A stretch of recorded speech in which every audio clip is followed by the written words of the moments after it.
Hello, my name's Neil Curry and I've been asked to create a short screencast for you to talk about the golden ratio by Carol Yeager, who's pulling together a mathematics MOOC. Hopefully I don't sound too sniffy, but this is about my fourth attempt to try and create a screencast. I'm quite new to recording, but hopefully I'm going to explain to you why the golden ratio is useful both in an engineering and a photography perspective.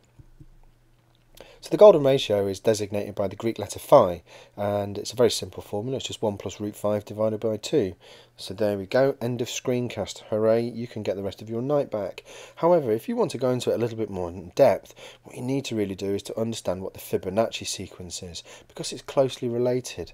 And the Fibonacci sequence, whilst it might sound quite complicated, it might even sound like a pasta dish or Manchester City's new striker, it's actually quite a simple, straightforward list of numbers, which there's a little bit of a simple rule behind them. It's very easy to mimic. Now initially it might look like a mathematician's merely coughed and sneezed all over a page and there's a big jumble of numbers, but once you start to dig a little bit deeper you'll start to realise that it's very simple. So the first number in the Fibonacci sequence is the number 1. A nice starting point. If you were to add nothing to the number 1, you also get the number 1. This is about the level of maths you're going to need. If you add 1 plus 1 you get 2. If you add 1 plus 2, you get 3. 2 plus 3 will give you 5. 3 plus 5 will give you 8. And 5 plus 8 will give you 13. I'm going to stop there because I'm stretching the full limits of my math skills, but you can see where this sequence is going. If you was to repeat that, all you need to do is to add the previous two numbers to give you the next number in the Fibonacci sequence, and that will carry on forever. Now, that's interesting, but how does that relate to the golden ratio? Well, actually, the golden ratio is closely linked to the Fibonacci sequence. If you divide 1 by 1, then you're going to get 1. If you divide 2 by 1, then you'll get the number 2. 3 by 2, you'll get 1.5. Now, this isn't quite the golden ratio, but if you were to carry that on through the sequence, what you do is you get this wonderful big long list of fractions, and again, because the Fibonacci sequence carries on forever, this sequence too will also carry on forever. But I'm an engineer and I get bored of looking at numbers, and the first thing I want to do is to put them on a graph to see if I can spot any patterns. And what you spot is after about the 5th or 6th term, it starts to average out around about 1.6 something. Now I'm a structural engineer, let's just talk in round numbers, try and keep it easy. And indeed when you come to the phi, when you look at the golden ratio, that also comes out to be 1.6 something. But it's an irrational number and it's also highly irrational. So the thing is, it will never converge. There is no repeatable pattern. It will just carry on forever, the same as pi. So whilst the approximations that you can see there are near enough, and they're certainly near enough for engineering purposes, it will never truly converge. But you can see that that Fibonacci sequence is also really tightly linked into the golden ratio. And when you plot them together, you can see that actually there's a pretty good fit between the two graphs there. So why is it useful? Why would we even bother learning this? Well, the human eye is naturally drawn to things which have natural beauty and things which have a nice proportional relationship based on the golden ratio. So things that are based on the golden ratio by Mother Nature we would find naturally and visually pleasing, inexplicably pleasing to look at, compared to something which has a more forced geometry. And so for an example of that, I thought I'd bring in to demonstrate some of the photographs I've taken. I don't profess to be any good at photography, but I remember to take the lens cap off more often than I do leave it on, so at least I'm doing better than I used to. So one of the things that you're taught as an amateur photographer when you're starting out is how to compose images and how to make use of the rule of thirds. And effectively the rule of thirds divides the back of your camera into vertical thirds and horizontal thirds to give this little grillage that you can see on the right hand side there. And most cameras have the ability to superimpose this grillage onto the back of the viewfinder, so you can see just how easy it would be to make horizons straight, to make lampposts straight, and to get it to make sure it's not proper wonky donkey as you're trying to line it up. Keep it nice and straight. But also more important than that, it allows you to line things up at the third points. And to illustrate this, I thought what better way than trying to show you a dinosaur in an egg cup. every house should have a photograph of a dinosaur in an egg cup. There is no other way possibly I could demonstrate this. But the dinosaur in the egg cup clearly is the most visually appealing photograph I've seen in at least the last 4 seconds. It also follows the rule of thirds. So the dinosaur in the egg cup is lined up on the outer third. That negative space, that dark space on the left is there. It sort of helps and supports the image, but I could have put it in the middle. But actually, generally, images are a lot more appealing if you follow this rule of thirds. And just to make sure I'm not lying, what we're going to do is we'll go and have a look at a few more. So I have a lovely Welshman here who is cutting some Welsh slates straight out of the mines at the bottom of Mount Snowdon. And you can see that with the rule of thirds, you can see as it's coming down, the focus there is on the equipment that he's using, the blade which he uses to cut the slate into the proper sheet sizes ready to go onto roofs of houses. Everybody loves Super Mario. My wife's Game & Watch here, again set up on third points, would make a lovely eBay photo, and I hope she's not listening to this because I'm about to type in the listing for it later. But it doesn't have to be vertical alignment of thirds. You could start to look at horizontal and vertical alignment of thirds. So here you can see that the mother and daughter holding hands are roughly at the third point left to right, the third point up and down as well. And that makes quite a nice little photograph. It shows off a bit of sky, creates a bit of space, really sets the scene for them. And here we have Dovestones Reservoir, which is in the Peak District in the UK. And here you can see that the sky takes the top 1/3, the ground takes the bottom 1/3, but actually you've got these interesting rock formations which also fill third points of the screen, and they help create that sense of drama, that sense of loftiness as we're looking down into these reservoirs which supply Manchester with some of their fresh water. But the rule of thirds is really looking nothing like this spiral which is based on the Fibonacci sequence. So how are they linked? Well, ultimately they're fairly similar as to the sweet spots where they knit over. So what you'll find now is in professional pieces of software for photography, the crop tools will have these automatic third points put on, and also the ability to bring in the golden ratio. So Lightroom certainly uses these ratios to help you crop and manipulate your photographs to create these naturally pleasing ratios. And the human eye and the human brain loves looking at these natural ratios, and this is why we find quite a lot of things in nature beautiful.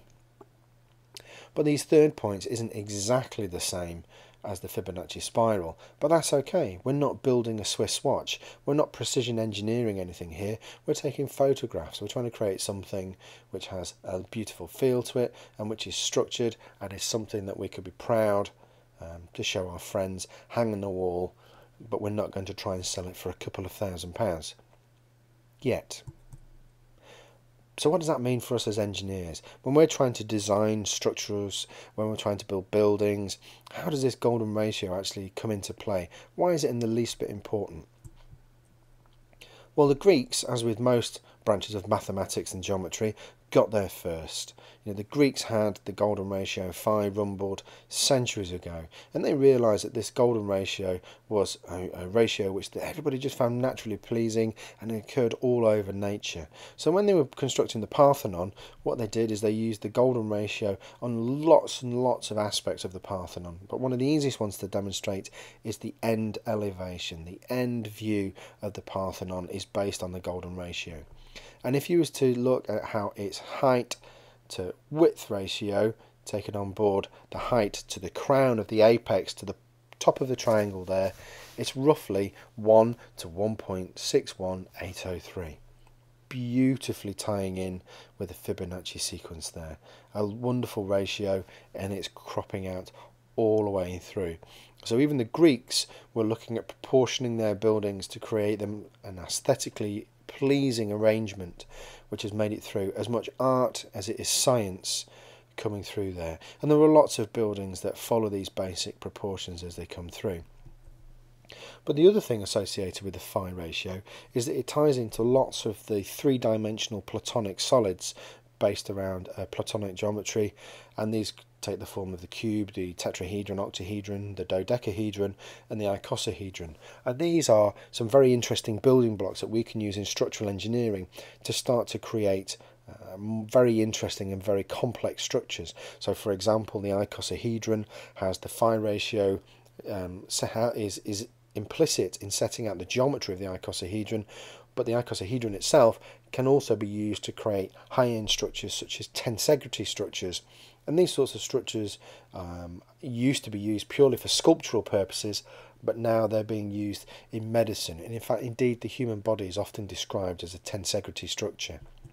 And one of the pioneers of looking at how nature and tensegrity and lightweight structures could come together was a chap called Buckminster Fuller, an incredibly clever person. And what he did was he used to go and rape and pillage nature and steal all of her wonderful ideas and look at all of the influences and the relationships between this quite sacred geometry and how it came together.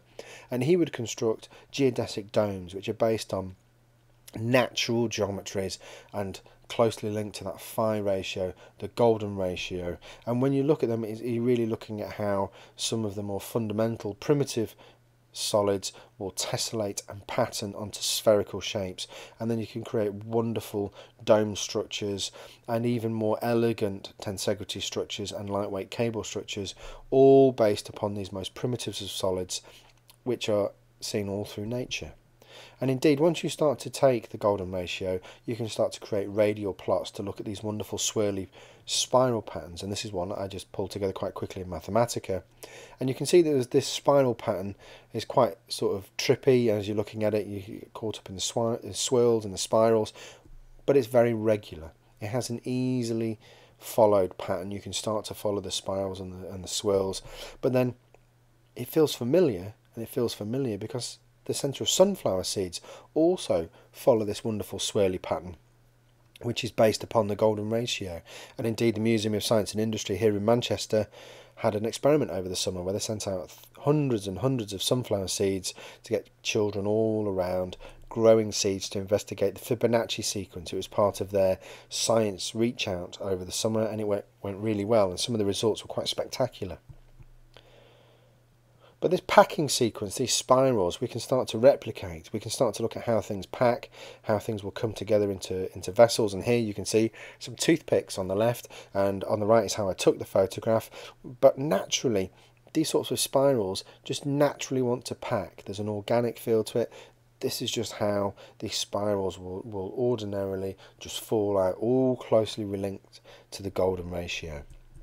And you see it through biomimetics. So this is a cross section through a nautilus shell, and what you can see is as the nautilus grows, the shell starts to push around and it starts to create this spiral linked structure, which looks broadly like it might be in proportion here with the golden ratio. And biomimetics is a huge research area where at the moment my research background is we're looking at deployable structures. I look at deployable structures for disaster relief, and one of the things that I have a couple of students looking at is biomimetics, looking at how mechanisms will fold. One lady in particular is looking at beetle wings and how those mechanisms for beetle wings will fold, how to scale them up and make them cover large open spaces like football stadiums, baseball stadiums, any open plan roof, and also even how to make articulated facades that will follow these folding rules from biomimetics and look at the ratios and the presentation of them so that it can create some natural shading onto the facades. And hopefully as that work progresses, I'll be able to show you some of the exciting animations that are coming out of that. So I hope you found that useful. I hope Carol's pleased with me. There's no invoice to come from this, it's completely free. I'm doing it to hopefully try and boost the MOOC and let you see how the golden ratio is used in engineering and in photography. I hope you enjoyed. Bye bye.